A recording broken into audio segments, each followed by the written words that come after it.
Hi, I'm Paul Dragan of Reckless Bike Stores in Vancouver. Welcome to my store. Let's go for a walk. This store is now 22 years. We've been here 22 years. My original store is 35 or 36 now. Come on in.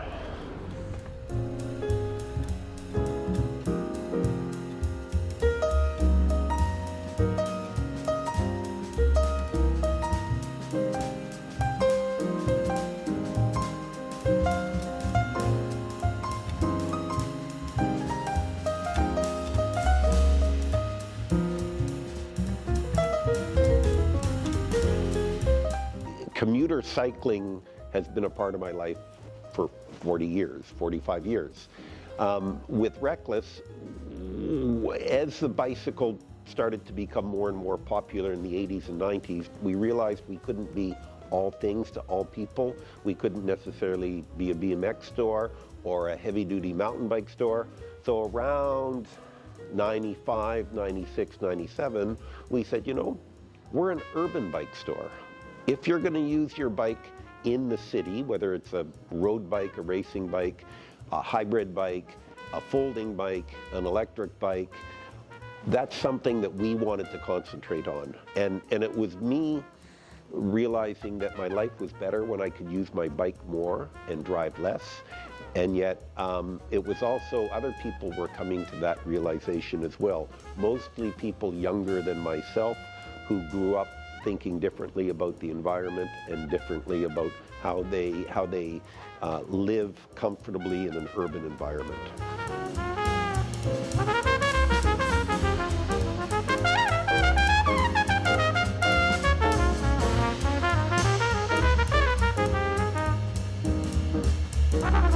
I was a young kid in rural Nova Scotia who was very interested in athletics, and I started by running, and then I met a friend who was a bike racer, and so I started to ride my bike with him. And the great thing about a bike that everyone discovers when they get one is that their geographic world expands, because when you run within 10 or 15 kilometers of where you live. On your bike, you can go 30, 40, 50 kilometers of where you live. So that bicycle expanded my world and gave me a sense of freedom.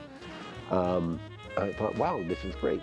When I moved to Vancouver in the early 80s, it was already a city that was predisposed to people being active outdoors, and that included riding your bike.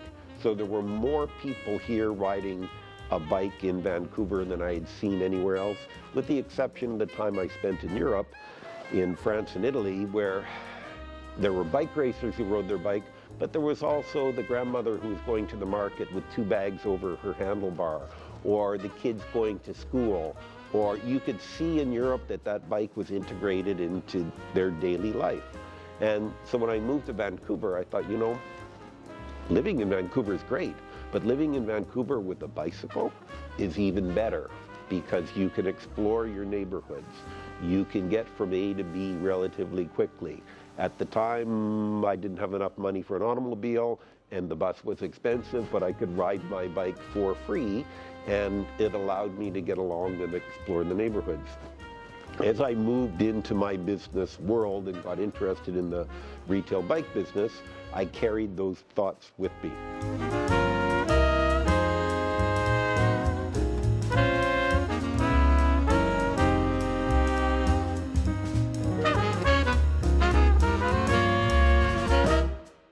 This style of bike, a gazelle bike, for us, sort of represents utility cycling, meaning that utility cycling is to use your bike as a tool to do something. Go to the supermarket, get you to work, go pick up your kids. Gazelle is a company from Holland. They've been in business for over 120 years. They've been making bicycles for that entire time. So they started when bikes were in their infancy. And of course, everybody, when they think of Holland, they think of Dutch people. When they think of Dutch people, they think of Dutch people riding a bike. When they see Dutch people riding a bike, half of them or 3/4 of them are normal people dressed like you and I in their normal clothes, and they're riding some style of upright style bike, because what they're doing is they're riding 2K, 5K, 10K and it's part of their everyday life. And so they just want a bike that's easy to get on and off, and you can put a basket on the front or the back and you can carry your stuff, and you can go to the grocery store and pick up some Dutch waffles or whatever it is they like to eat over there. So it's a multi-purpose tool. It's both car replacement, especially with an e-bike, and a lot of people don't want to go car replacement, but they might want to go car light. How can I use my car a little less, and how can I use my bike a little more? And that e-bike fits right into that concept of we would like to cycle more, and here's an easy way to do it.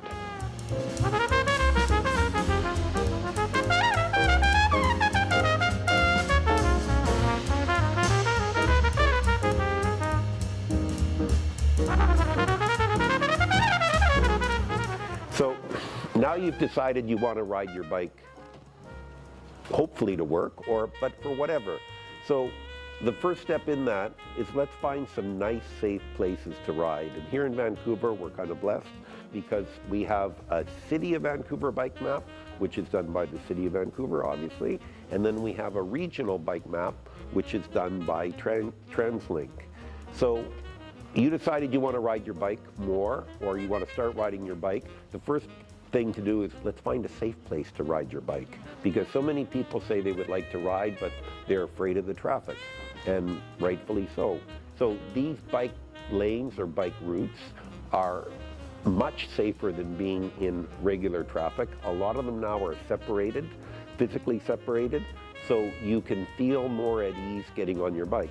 It also gives you a nice way to get from A to B that you may not be aware of, because if you've always driven your car down Broadway, you wouldn't know that there's a bike lane on 10th Avenue and there's another one on 7th Avenue that'll get you exactly where you want to go, but in a nicer, more enjoyable way.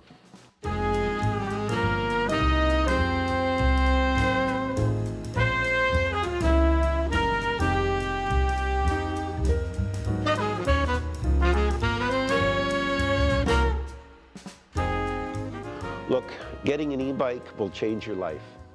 It will reinvigorate that feeling that you had when you were a little tiny child and you learned how to ride a bike, and how much fun it was, and how your world expanded because you could now go further on a bike than you could ever before walking or anything like that. So an e-bike, as we're seeing it now unfold in the city, it's I would say a good 50% of it would be car replacement or car light, and the other 50% is, wow, I'm having fun cycling again.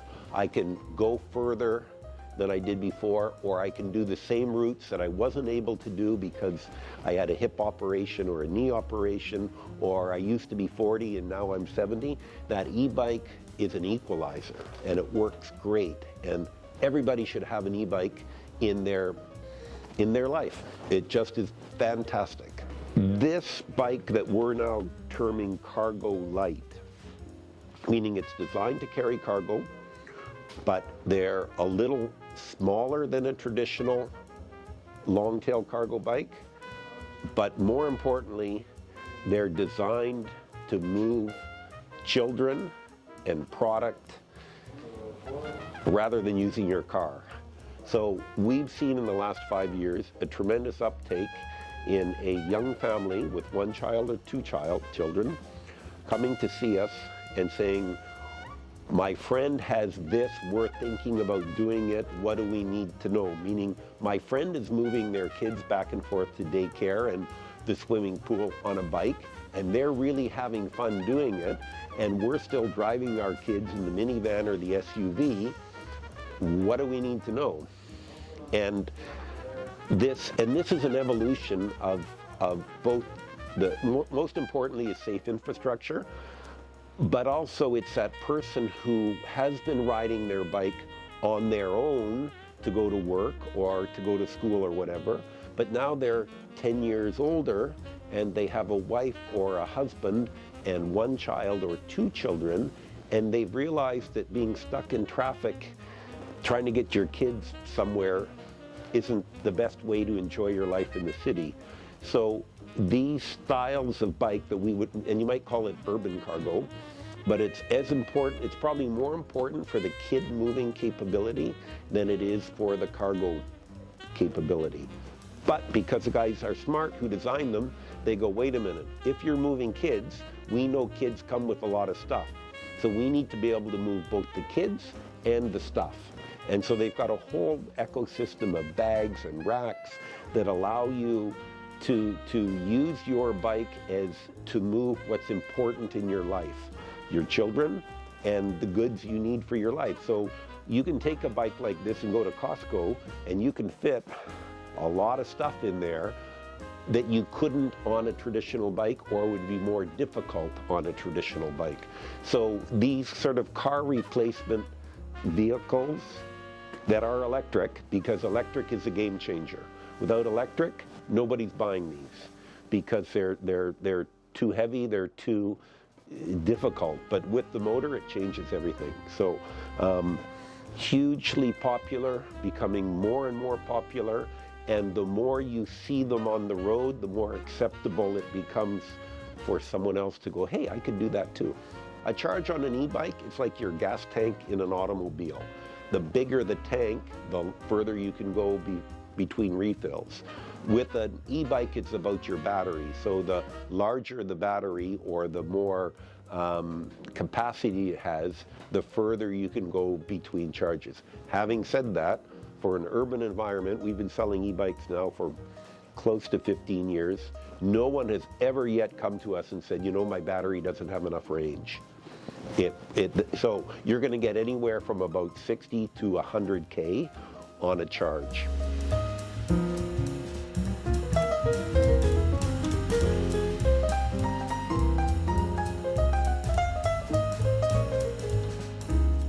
I like my car. We need a car in our family, but the less we drive that car, the better we feel, right? So it's not about either or, it's about how can we exist together, right? And that's why I love separated bike lanes, because you put your foot down. The cars belong here, the bikes belong here. You guys don't come over there, and if you guys are going over there, you be a little more careful, right? And that's because there's huge arguments about should they be separated, should they not be. And it seems to be, compared to 20 years ago, it seems to be that the data is proving that separation is safer.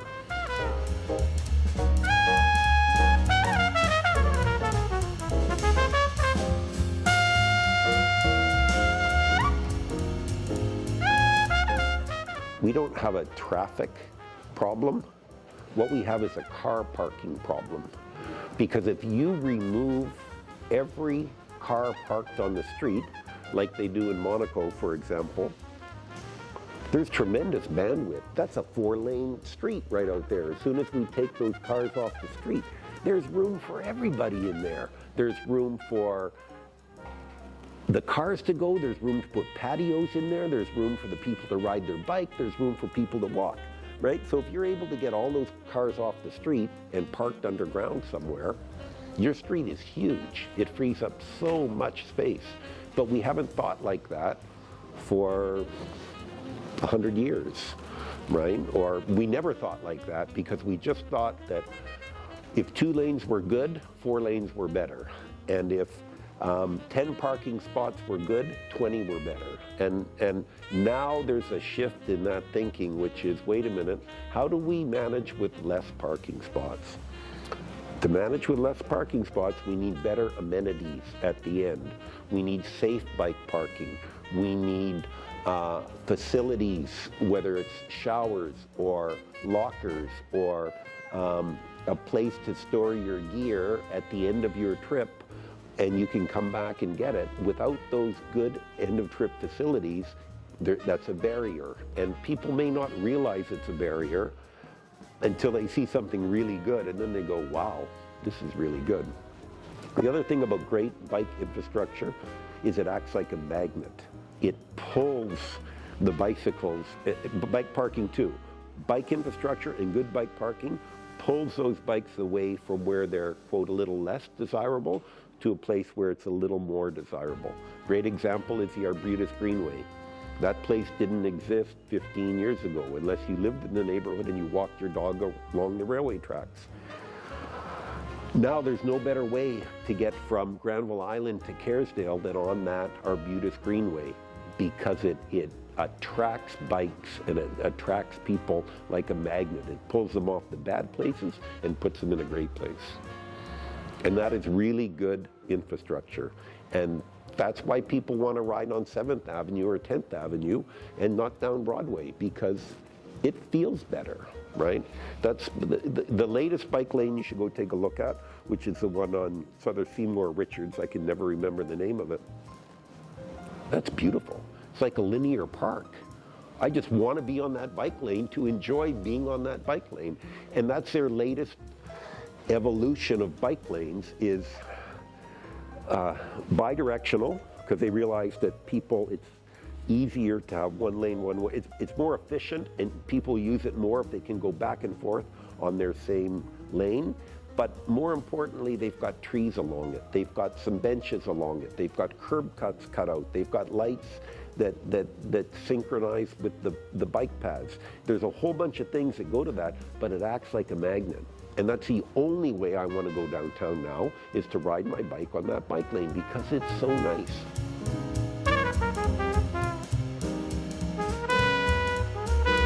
The city did a terrific job on the Burrard Street Bridge, and that's probably the most visible piece of bike infrastructure in the city. And for years, for 25 years, I rode my bike back and forth as part of my commute over the Burrard Street Bridge. And with that improved infrastructure, that Burrard Street Bridge is now like a linear park.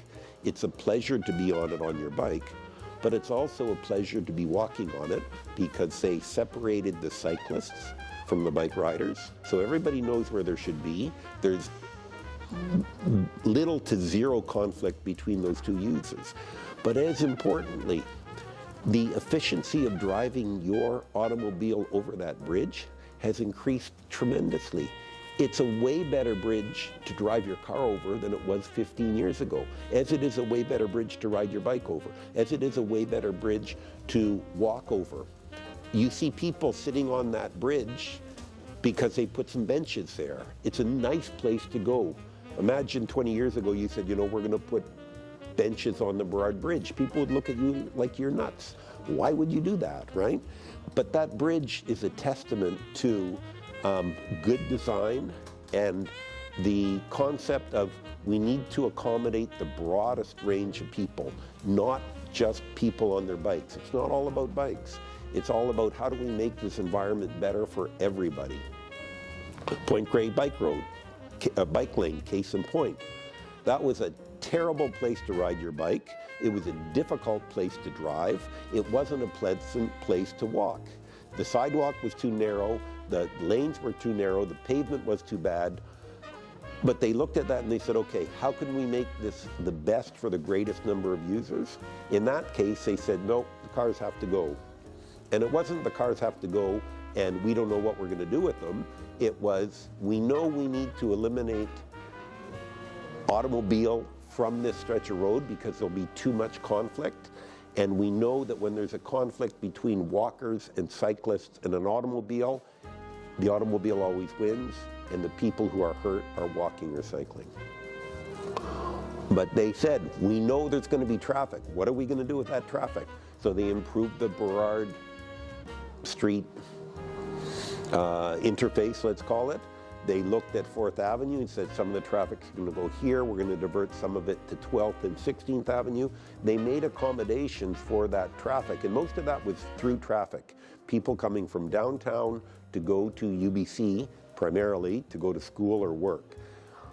There were other ways of getting there. But they put that piece of infrastructure in, and if you go there now, that's one of the most widely used bike lanes in the city. The neighbors are happy, their street is quieter, their property values have gone up.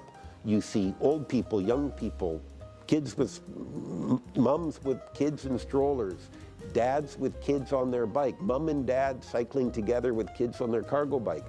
it is used by a huge amount of people. And that's a terrific example of the city using different approaches to different sections, if you like, because it all can't be perfect. We have to make modifications, but if we can make it better than it was, I think we're in a step in the right direction.